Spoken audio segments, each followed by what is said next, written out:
Приветствую вас, уважаемые зрители. Я Влад Давыдов и корреспонденты Якутии-24. Подведем итоги дня. Смотрите сегодня. Местные кадры в промышленность. Насколько хорошо работает этот проект, что говорят цифры и факты. Разбор Дмитрия Тымырова. Скрытая угроза. В одном из жилых домов Мирного в квартире обвалился потолок. Жители волнуются, что дом аварийный, а расселение пока не ожидается. Подробности ситуации. «Мой бизнес» под таким названием в Якутске заработал Центр оказания услуг предпринимателям. Какие инструменты поддержки доступны якутянам? Забег по центру Москвы в столице страны прошел 7-й международный марафон. Среди 30 тысяч участников были и якутяне. Коротко о главном. Обзор новостей и событий в Алданском районе в конце выпуска.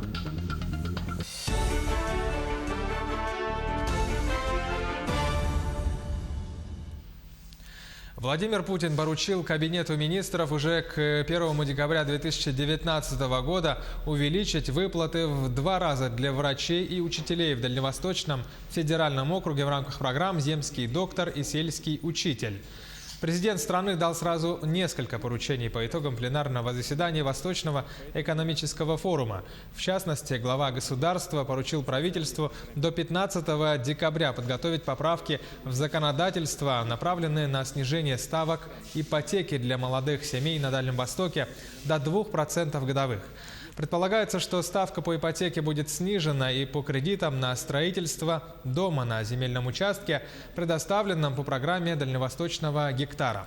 Кроме этого, российский лидер поручил предоставить доступ к международным авиаперевозкам, авиакомпаниям, перевозящим на Дальнем Востоке пассажиров по доступным ценам. Срок исполнения этого поручения – 1 марта 2020 года. Следственный комитет начал проверку по факту столкновения 2 паромов на реке Лене. Согласно данным управления МЧС, пострадавших нет. Один из паромов получил повреждения носовой части, второй – кормы. Также поврежден автомобиль, находившийся на односудне. После столкновения все транспортные средства с паромов были выгружены в микрорайоне Даркылах. В настоящее время оба судна находятся на берегу. Следователи устанавливают все обстоятельства произошедшего. Тем временем поиски вертолета «Еврокоптер», пропавшего в Аймеконском районе, завершились безрезультатно. Работы проводились в течение 3 дней, сообщили в пресс-службе полярных авиалиний. Напомню, вертолет старательской артели «Маяк» вылетел из поселка Усть-Нера 13 сентября и должен был вернуться на следующий день. На борту судна находились 3 человека – пилот и 2 работника старательской артели. По поводу поиска пропавшего вертолета «Еврокоптер», исчезнувшего 13 сентября, можно сказать, что в связи с погодными условиями в зоне поиска авиапоиски пока приостановлены. Уголовное дело по статье «Причинение смерти по неосторожности» возбуждено после обнаружения тела ребенка на территории стройки в Мирном. Напомню, 22 сентября на территории строящегося дома по улице Московская было обнаружено тело ребенка с признаками падения с высоты. Уточняется также, что мальчик 2007 года рождения накануне вечером ушел в неизвестном направлении из квартиры родственников. 22 сентября текущего года в Мирнинский межрайонный следственный отдел поступило сообщение по факту безвестного исчезновения малолетнего 2007 года рождения, который в 19 часов 30 минут 21 сентября ушел в неизвестном направлении из квартиры родственников. В ходе проведения оперативно-розыскных мероприятий в 14 часов 5 минут 22 сентября на территории строящегося дома, расположенного по улице Московского города Мирный, обнаружено тело ребенка с признаками падения с высоты. В настоящее время по уголовному делу проводятся необходимые следственные мероприятия, направленные на установление всех обстоятельств произошедшего. В Ленском районе добыли 2 медведей, напавших на людей. Об этом сообщили в пресс-службе Министерства экологии. В Ленском комитете экологического надзора отметили, что 2 медведя напали ночью на мужчин, которые спали в палатке. Состояние одного из мужчин оценивается как средней степени тяжести. Якутский городской суд взыскал с 3 сотрудников Национального художественного музея республики более 35 миллионов рублей. Работники обвиняются в мошенничестве. Так, с 2014 по 2017 год, используя свои служебные положения, они систематически перечисляли деньги на банковские счета своих родственников, которые не работали в этом учреждении. Также сообщается, что одна из подсудимых осуждена за то, что в период с декабря 2013 года по ноябрь 2014 года совершила хищение бюджетных денег на общую сумму свыше 1 миллиона рублей путем перечисления себе необоснованно завышенной зарплаты. Подсудимым назначено наказание в виде лишения свободы от 2 до 3 лет с отбыванием в колонии строгого режима. В одном из жилых домов Мирного в квартире обвалился потолок. Жители указывают на то, что объект в аварийном состоянии. Однако переселять их никто не торопится. В ситуации разбиралась наш корреспондент в Мирном Марфирина Алексеева. В день обвала потолка хозяйка квартиры Валентина Политова прилетела домой с отпуска. А ведь я могла бы быть в данный момент в этой комнате, с тревогой говорит женщина. Дома она так и не осталась, небезопасно. Открыла дверь в ванну и, конечно, ужасающая картина. Если бы кто-нибудь в этот момент был в ванной, то получил бы серьезные повреждения, конечно, серьезную травму. Потому что потолок обвалился прямо на унитаз. Жители даже не сомневаются. Причина в протекающей крыше и аварийном состоянии дома. Бороться с коммунальным бедствием жители пытаются самостоятельно. Но какой толк, признаются люди, если дом, построенный в 1964 году, сегодня уже рушится на части? Дверь вот заклинила у меня опять в данный момент, потому что... Да, двери новые поставили, и весна-осень нам приходится, то есть их то поднимать, то опускать, потому что замок не закрывается. То есть все новые двери поддалбливаем, они уже не выглядят как новые, хотя дверям 3 года входных.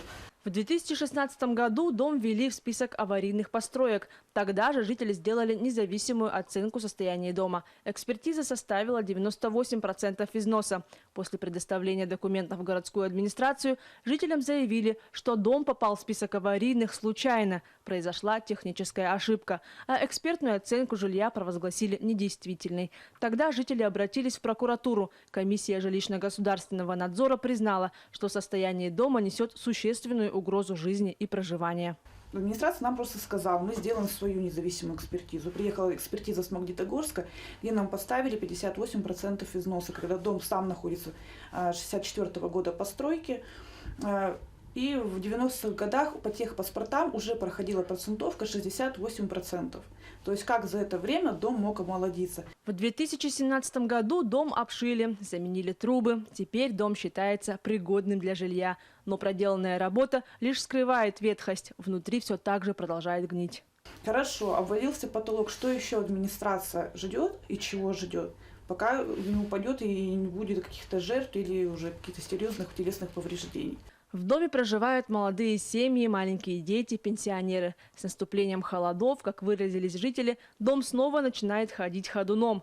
Сколько месяцев или лет в итоге придется ждать жителям до расселения, пока неизвестно. Все, что остается людям прямо сейчас, это мириться с тем, что в доме рушатся потолки и гниет фундамент. Марфирина Алексеева, Артем Алексеев, Вадим Ларионов, Мирный. В Нерингре члены гаражного кооператива «Горняк-1» обеспокоены отсутствием тепла в боксах. Решение проблемы еще и затруднено из-за того, что новый председатель переизбран. В ситуации разбирались наши коллеги в Нерингре. Несмотря на дождь и слякоть, было решено провести срочное собрание членов гаражного кооператива.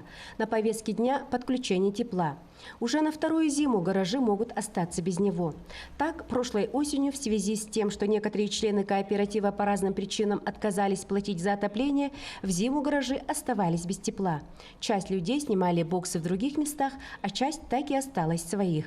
Пришлось заказывать печку с Новосибирска, и все. Вот пришла печка, и пришлось ставить ее на 3 гаража. А как вы ее топили или включали? Естественно, нет, топил, конечно, дровами собирал.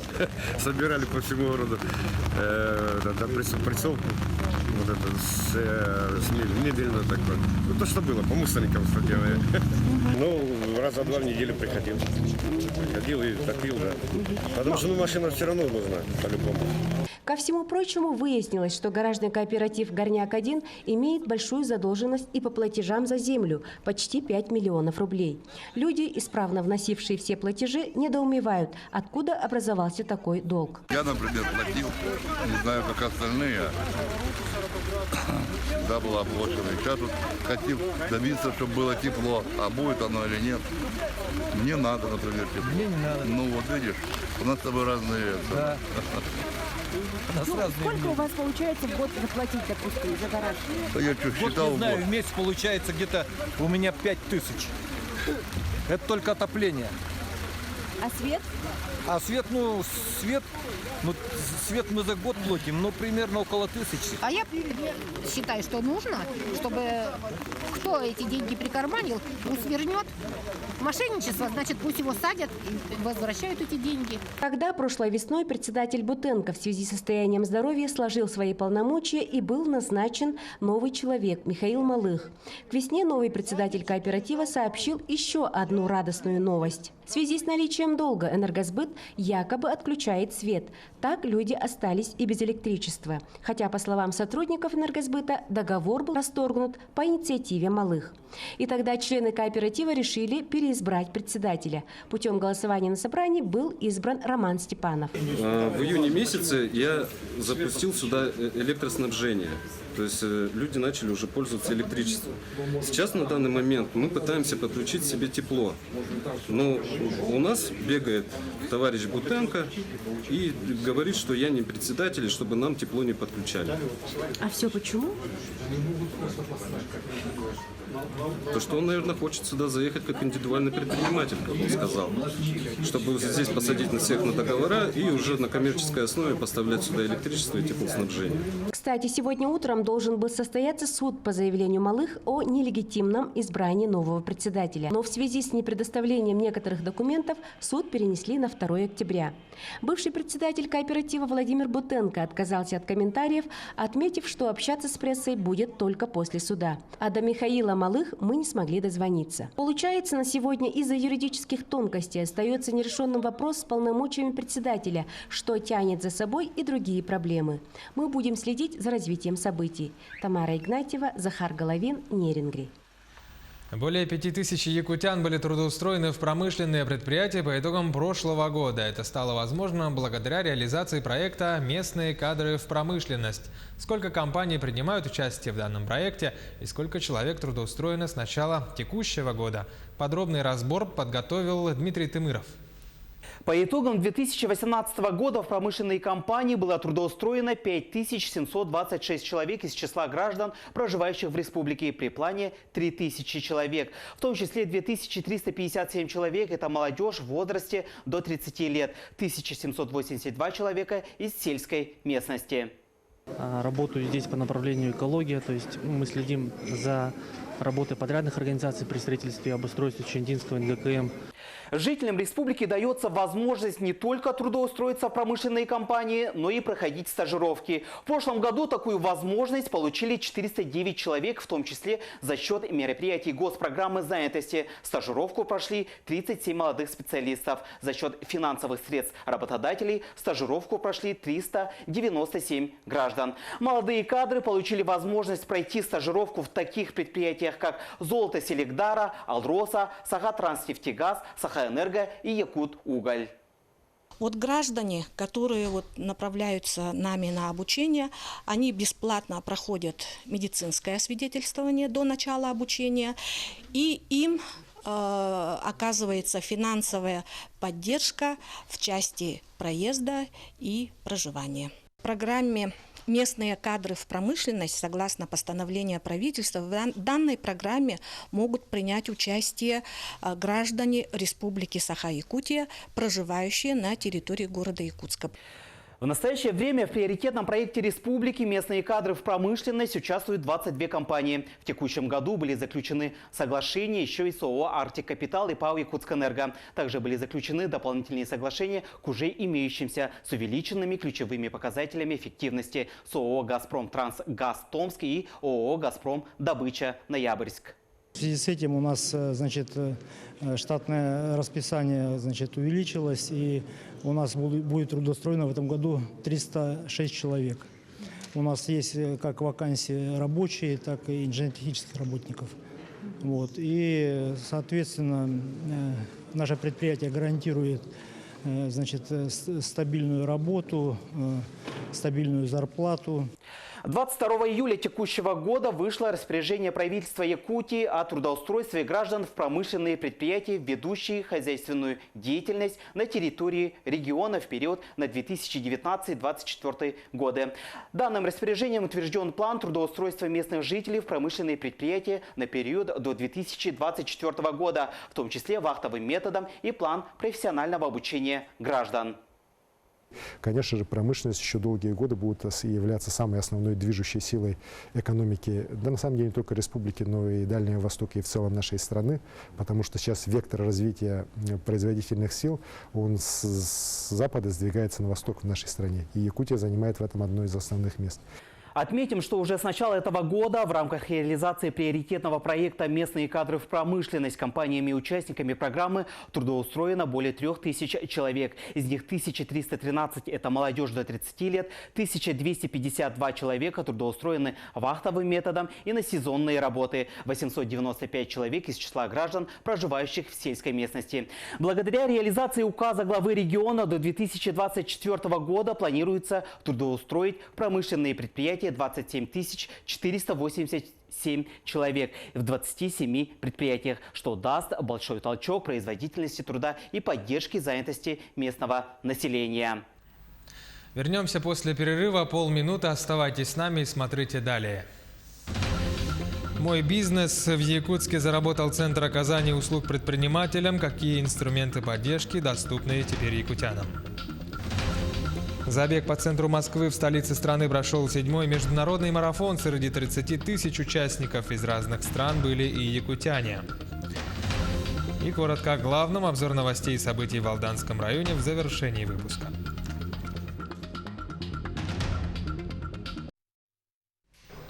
Якутия-24, программа «Итоги дня». Продолжаем выпуск. Перед органами местного самоуправления поставлена задача по формированию бюджетной политики и решению приоритетных задач. Сегодня Айсен Николаев провел заседание Совета по местному самоуправлению. Он подчеркнул, что приоритетом должно стать обеспечение первоочередных расходов, в том числе по фонду оплаты труда, оплате коммунальных услуг и социальным выплатам. Еще одна основная задача – выстраивание работы на местах с региональными операторами по обращению с твердыми отходами. Районные администрации должны содействовать региональным операторам в заключении договоров на предоставление услуг с населением и с бюджетными организациями, отметил глава республики.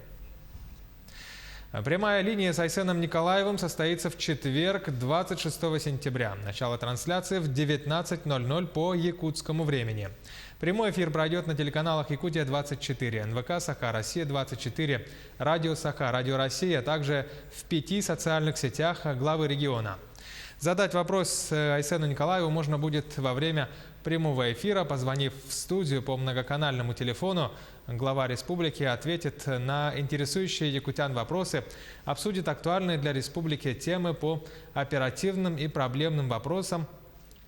Кроме того, выскажет свое мнение по стратегическим направлениям развития Якутии. Свои вопросы Айсену Николаеву жители могут задать и заранее, позвонив по телефону 8 41 12 508 229 в рабочие дни с 9 до 5 вечера по якутскому времени, обеденный перерыв с часу до 2.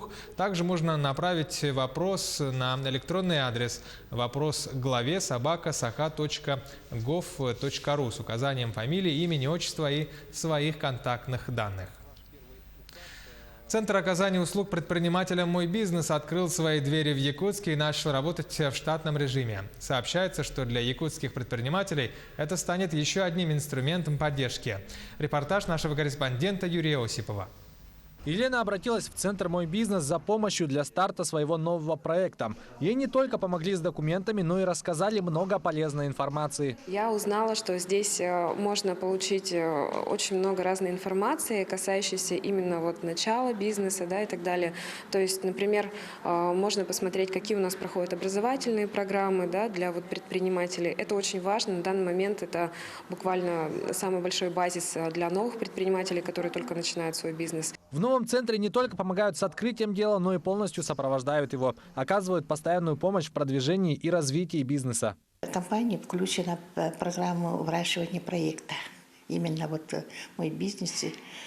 По этой программе нам будут предоставлены определенные услуги, помощь нашей работе по расширению нашего производства. В частности, это создание брендбука, маркетинговые услуги, консультации научных институтов по созданию новых видов продуктов.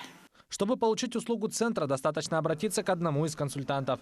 Гражданин, планирующий открыть свое дело, может подойти на очную консультацию, также позвонив на горячую линию. Он может подать документы на регистрацию как и индивидуального лица, так и юрлица. Например, для индивидуального предпринимателя должны быть документы. Это паспорт и заявление установленной формы. Основное преимущество центра – это получение всех необходимых услуг в одном месте. Спектр оказываемой помощи очень широк. А также могут здесь уже получить услуги по механизмам государственной поддержки предпринимательства. Наш центр организует деловые мероприятия для предпринимателей. Это зональные форумы, мастер-классы, семинары, тренинги. Также организует бизнес-миссии, биржи контактов. Помимо этого, центр может предоставить предпринимателям рабочие площадки. Здесь есть коворкинг-центр, переговорная комната и полностью оснащенный конференц-зал. Сейчас Центр оказания услуг «Мой бизнес» функционирует не только в Якутске, но и в 4 районах республики – Алданском, Намском, Нюрбинском и Мегенкангаласском. Кроме того, до конца года планируется открыть подобные центры еще в 6 районах Якутии. Юрий Осипов, Семен Семенов, Якутск. В Москве прошел 7-й международный марафон. Уже традиционно это событие становится настоящим праздником для любителей спорта. В этом году было зарегистрировано 33 тысячи участников. Испытать свои силы в беге решилось и много якутян, некоторые из которых приехали в столицу страны специально из Якутска. Каких результатов добились наши земляки, узнаем из следующего сюжета. Ни погода, ни помеха. Холод и дождь не остановили 30 тысяч человек, которые вышли на марафон в Москве. Причем организаторы начали фиксировать рекорды еще на старте. Например, в этом году участники приехали из 85 стран. Такого международного разбега еще не было никогда. Проверить свои силы собралась и внушительная делегация из Якутии. 10 человек пробежали 10 километров, а еще 20 якутянам покорилась дистанция в 42 километра. Мы вдвоем с нашего университета представили наш университет в марафоне, абсолют московском марафоне. И нам очень приятно, что с нами, с нашей республики, участников много, и все показали очень хорошие результаты. Якутянка Надежда Бут среди женщин на финиш пришла 8-й. 42 километра она преодолела за 2 часа 40 минут и 11 секунд. Еще один якутянин Артур Бурцев бежал дистанцию в 10 километров и стал в итоге 7-м. Пришел сюда поддержать наших якутов, которые пробежали марафон. Это очень достойно, думаю, то, что в такой холодный день пробежать 42 километра, это уже какое-то достижение. И именно я болел за Себастьянова Петра. Я сам не бегун, поэтому я сам не участвовал. В будущем планирую. Причем якутяне не только бежали, но и активно болели за земляков.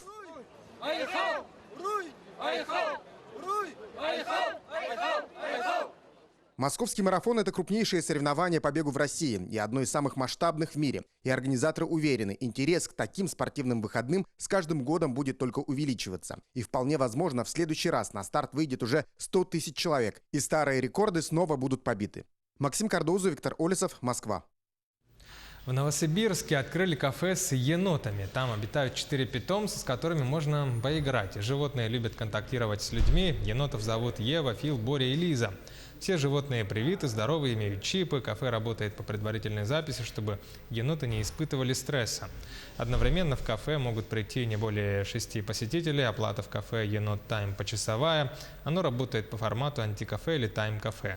За первый час гости платят 400 рублей, далее оплата поминутная. С самого детства была связь с животными, то есть у меня постоянно были всякие хомячки, морские свинки, там штук по 8, кролики, собаки и так далее. Ну, как-то это постепенно все привело меня к тому, что я хочу деятельность с животными. А еноты, они, то есть в домашних условиях я бы не смогла их содержать, потому что это физическая, финансовая, такая прям ответственность большая. Мы не ожидали то, что енотокафе будет настолько востребовано. Мы как бы думали, то, что да, мы сможем тянуть там на корм, на аренду, да, чтобы на коммунальные, чтобы хватало. Да. Чтобы прям такой ажиотаж, чтобы мы не смогли разобрать директ в Инстаграме, в WhatsApp, девочку на звонках до сих пор, там каждые 5 минут звонят, записываются. На этом завершаю выпуск. Далее смотрите обзор новостей Алданского района. Слово передаю коллегам. Здравствуйте! Оптимизация в бюджетной сфере выводит учреждения образования на новый виток развития. Уже сейчас разрабатывается карта по объединению детских садов и школ в небольших населенных пунктах. Стоит отметить, что оптимизация никоим образом не коснется количества организаций или числа их воспитанников. Объединятся 2 детских сада на левом берегу Тамота, это наша Брусничка и Черемушка. В одно юрлицо соединятся Золотой Петушок и 10-я школа поселка Лебединый, но им сам Бог велел, они находятся в одном здании. В Алдане сдался дом для детей-сирот. Список очередников сократился на 25 фамилий. Новый дом расположен в микрорайоне Солнечном. Квартиры однокомнатные, но просторные. Некоторых новоселов порадует вид из окна на город. Застройщик будет вести данный дом 5 лет. Срок гарантии. Кроме того, фирма готова прийти на помощь жильцам в любое время. Кроме сирот, в новом доме 5 квартир выделены для молодых специалистов из сферы образования, которые приехали в район работать. Получилось так, что в этом доме у нас 25 квартир получат дети-сироты, а 5 квартир мы вместе с депутатами решили сформировать такой некий маневренный жилой фонд для молодых педагогов, которые приезжают к нам, молодых предметников, для того, чтобы они, приезжая к нам, учили наших детей, но тем не менее у них были возможности жить в хороших условиях. Многие заболевания не приговор при условии выявления на ранних стадиях. Одной из мер профилактики является диспансеризация, включающая медицинский осмотр и дополнительные методы обследования. Диспансеризация нацелена на выявление заболеваний и факторов риска их развития. Диагностика недугов на ранних стадиях дает человеку шанс на излечение и выздоровление. Но, к сожалению, отмечают врачи, когда речь идет о контроле здоровья, граждане не всегда активны. Все это проводится бесплатно, все это проводится в 2-3 дня нашими врачами, силами наших врачей, и это возможно в наших условиях. В конце рабочей недели педагоги детских садов отметят профессиональный праздник – День работников дошкольного образования. По знаменательной дате алданская ромашка подходит с очередным достижением. Она признана лучшим детским садиком страны. Воспитатели приняли участие во всероссийском профессиональном конкурсе, где свой опыт дистанционно представили 42 тысячи садов. Ромашка вошла в 1000 лучших. Суть конкурса заключалась в том, чтобы как более подробно и рассказать о работе детского сада. То есть мы предоставили фото и видеоматериалы с описанием нашей образовательной деятельности, которая ведется с детьми. Таковы новости Алданского района. Мы следим за развитием событий. Оставайтесь с Якутией 24.